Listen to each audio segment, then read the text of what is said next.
मित्रों,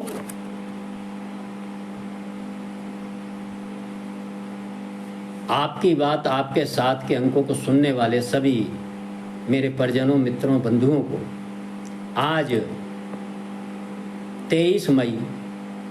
बुद्ध पूर्णिमा पर्व की हार्दिक शुभकामनाएं व बधाई। इस भगवान बुद्ध जयंती के अवसर पर हम सबको भगवान बुद्ध अपने बुद्धि के आधार पर निर्णय लेने की क्षमता प्रदान करें, जिससे कि हम अपने हर निर्णय में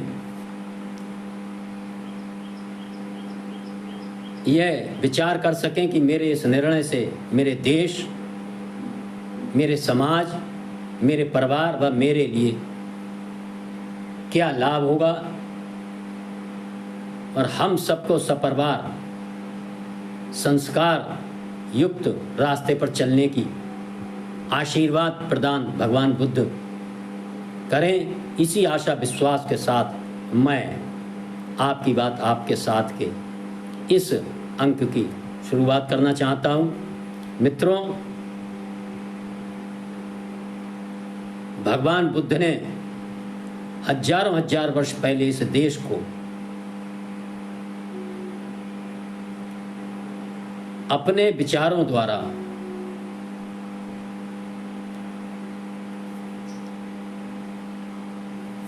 यह कहा था कि मैं रहूं या ना रहूं,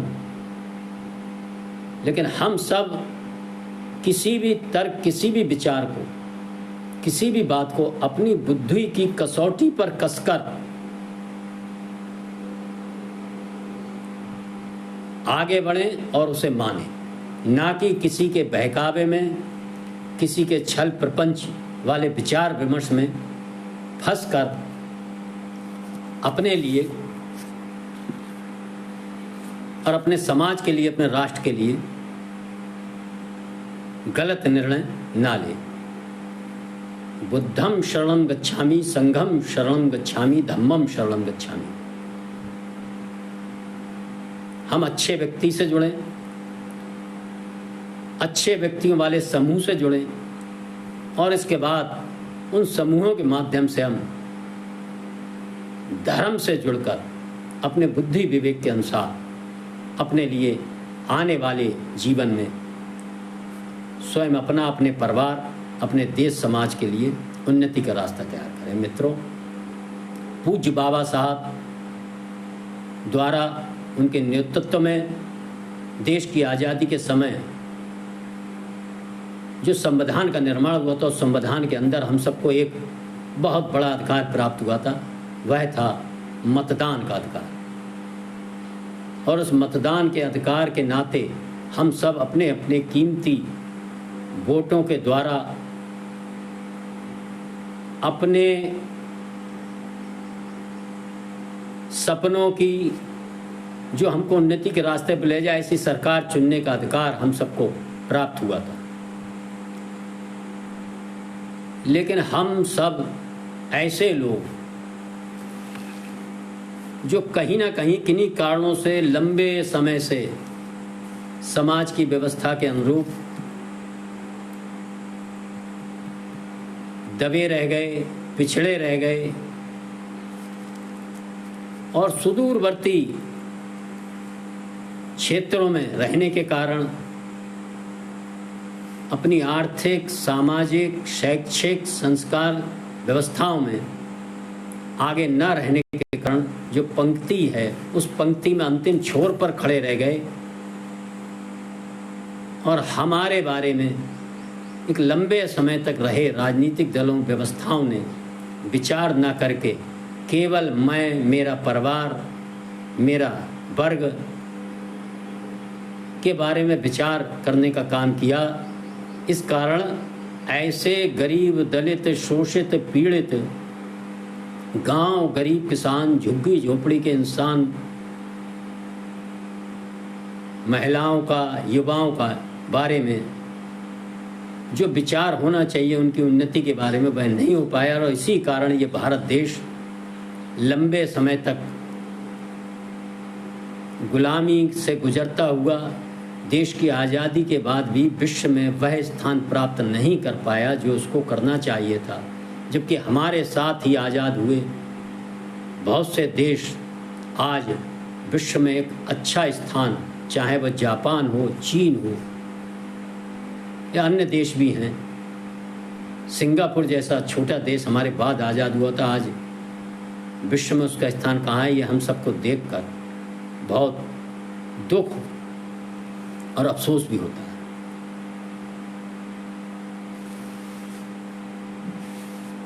लेकिन कहीं न कहीं हम व हमारे पूर्वज कुछ ऐसे लोगों के षड्यंत्रों का शिकार होते रहे जो निजी हितों के कारण हमारे वोटों का, हमारे मतों का छल झूठ प्रपंच के माध्यम से लगातार लेकर गरीब उत्थान, दलित उत्थान, महिला उत्थान, युवा उत्थान का झूठा नारा देकर गरीबी हटाओ, लंबे समय तक अपने अपने परिवार, अपने 4-6 साथ के लोगों व अपने वर्ग के लोगों का ही उत्थान करने का काम करते रहे और इस देश की गरीबों की पंक्ति में खड़े, अंतिम छोर पर खड़े व्यक्ति के बारे में कोई विचार नहीं हुआ। लेकिन मित्रों, आदरणीय प्रधानमंत्री नरेंद्र मोदी जी के नेतृत्व में सन 2004 से पहले का एक राजनीतिक युग था, राजनीतिक युग बदला और 2014 से जब हमारे इस देश के गरीबों ने, सामान्य जनों ने सारे भेदभाव, सारे मतभेद हटाकर केवल एक स्वर में अपना समर्थन आदरणीय प्रधानमंत्री मोदी जी, भारतीय जनता पार्टी की सरकार को दिया, तो उसका परिणाम हमने सन 14 के बाद देखा। जो हमारा भारत देश विश्व के अंदर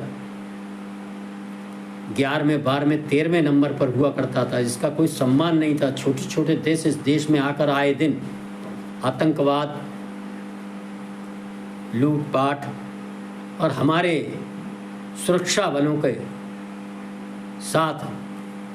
भयंकर भयंकर घटनाएं करके चले जाते थे और हम केवल प्रतिक्रिया व्यक्त करते रह जाते थे। विश्व में हमारी बात कहीं सुनी नहीं जाती थी। धीरे धीरे जैसे जैसे हमारे देश के अंतिम छोर पर खड़े व्यक्ति का मजबूत होना शुरू हुआ, चाहे वो उसका खाता खुलवाने का काम हो, शौचालय का काम हो, उसको गैस देने का काम हो, सरकारी योजनाओं में डायरेक्ट बेनिफिट के माध्यम से दिल्ली से चला रुपया पूरे का पूरा उसके खाते में आने का काम हो, किसान सम्मान निधि का काम हो, उसके इलाज के लिए 5 लाख तक के आयुष्मान कार्ड जैसी सुंदर योजना का कार्य लाभ जब मिलना शुरू हुआ, तो जब वह वर्ग मजबूत होने लगा, उसके अंदर एक आत्मविश्वास बढ़ा और वह सारी निराशा, दुखों को झाड़कर आदरणीय मोदी जी के नेतृत्व में सरकार की योजनाओं का लाभ लेकर कदम से कदम चलाकर जब बढ़ने लगा, उसके माताओं बहनों की सुरक्षा, गुंडागर्दी का अंत होने के कारण, भ्रष्टाचार का अंत होने के कारण मिलने लगी और वह अपना काम निर्भीकता से करते हुए 2019 में, जबकि उस समय के विपक्षी दल लगातार यही कह रहे थे कि ये लोग जब पूर्ण बहुमत की सरकार में आएंगे, संविधान हटा देंगे, संविधान बदल देंगे, आरक्षण हटा देंगे, ये करेंगे, वो करेंगे, तरह तरह की बातें करते आ रहे थे। लेकिन हम सब ने देखा कि 2019 के चुनाव में भी इन विपक्षी दलों ने यही अपना राग अलापा था। लेकिन आप सब ने एक स्वर में बड़ी मजबूती के साथ आदरणीय मोदी जी के नेतृत्व में दोबारा सरकार बनाने का काम किया और हमारा भारत देश आज विश्व अर्थव्यवस्था में 5वें नंबर का राष्ट्र बन चुका है। आज निश्चित ही गरीबों की बहुत सी समस्याएं हल हुई हैं। मैं ये नहीं कहता सब समस्याएं हल हो गई, लेकिन काफ़ी मात्रा में समस्याएं हल हुई हैं और कुछ समस्याएं हल होने के रास्ते पे हैं। आदरणीय मोदी जी व उनकी सरकार लगातार इस ओर प्रयास कर, हम सब देख रहे हैं कि विपक्षी दल इस तीसरे जो लोकसभा का चुनाव आदरणीय मोदी जी की चल रहा है, जिसमें भारत देश की जनता, हम गरीब लोग, सारे देश के उन्नति चाहने वाले लोग, इस देश को मजबूती के रास्ते पर आगे बढ़ते हुए देखते रहने वाले लोग, तिबारा भी आदरणीय मोदी जी के हाथों को लगातार विपक्षियों के झूठे छल प्रपंच के प्रचार को देखते महसूस करते हुए भी अपने देश को आदरणीय मोदी जी के हाथ में सौंपने का मन बना चुके हैं और ये चुनाव की बेला अंतिम बेला में है। 2 चरणों का चुनाव शेष है। आप सब हम सब देखेंगे कि आगामी 4 जून को आदरणीय मोदी जी के नेतृत्व में देश एक बार पुनः 400 पार के नारे के साथ भारत माता को परम वैभव के पद पर पहुंचाने के रास्ते पर आगे बढ़ेगा। गरीबों के सामने जो समस्याएं भी हल होना शेष रह गई हैं, वह समस्याएं भी हल होंगी। लगातार विपक्षी दलों के लोगों के झूठे छलावे, झूठे छल प्रपंच फैलाने के बारे में रहीम दास जी ने बिल्कुल सही कहा है। दीन सबन को लखत है, दीने लखे न कोई, जो रहीम दीन है लखे, दीन बंद सम हुए। रहीम दास जी कहते हैं कि जिस देश का गरीब समाज था, जो विकास की दौड़ की पंक्ति में बहुत पीछे था, वो तो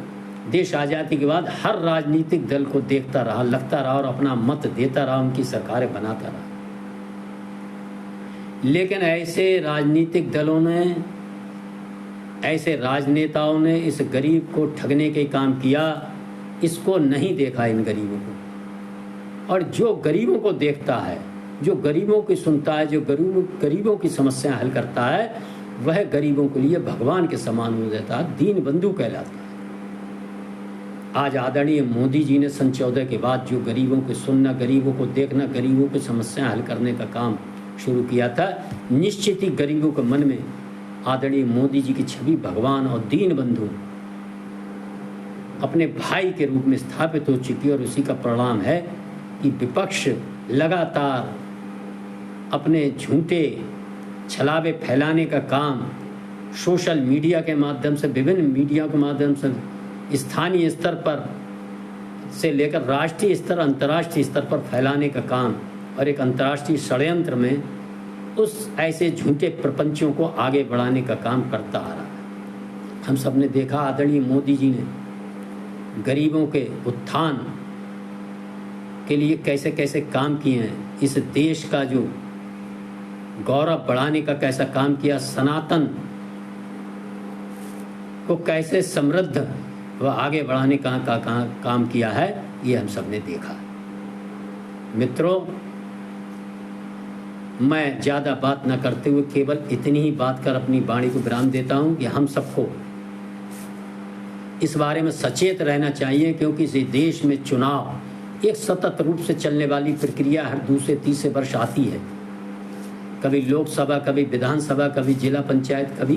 पंचायत स्तर के चुनाव। और हम सब देखते हैं कि ऐसे ही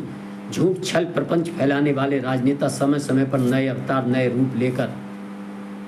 आते हैं। मेरा अनुरोध है हम इन सबसे सचेत रहें, सजग रहें, संगठित रहें और अपने समाज को, स्वयं को किसी भ्रम में, किसी मायाजाल में न फंसकर भगवान बुद्ध के दिए संदेशों के अनुरूप अपनी बुद्धि के अनुसार सत्य विवेक के रास्ते पर चलने का काम करें, अपने बच्चों में अच्छे संस्कार देने का काम करें। इस बुद्ध पूर्णिमा के अवसर पर ये प्रतिज्ञा लें कि हम सब अंधविश्वास, ढोंग, नशा व ऐसी अन्य जो कुरीतियाँ, शिक्षा, इन सब से दूर रहेंगे और अपने समाज, स्वयं अपने परिवार, अपने राष्ट्र को आगे बढ़ाने का काम करते रहेंगे। आप सबने सुना, इसके लिए आप सभी का बहुत बहुत धन्यवाद। एक बार पुनः आप सभी को बुद्ध पूर्णिमा पर्व की हार्दिक शुभकामनाओं के साथ जय श्री राम, जय श्री वाल्मीकि भगवान। आपकी बात आपके साथ का ये कार्यक्रम का लिंक मैंने आप सबके साथ शेयर किया। आप सभी बंधुओं, मेरा हाथ जोड़कर निवेदन है, आप सब अपने अपने फ़ोनों में इसको ज़्यादा से ज़्यादा सुने, सब्सक्राइब करें, लाइक करें और ज़्यादा से ज़्यादा शेयर कर अपने कमेंट्स द्वारा मुझसे मुझे जरूर अवगत कराते रहें। धन्यवाद। भारत माता की जय। आपका राकेश मोहन त्यागी।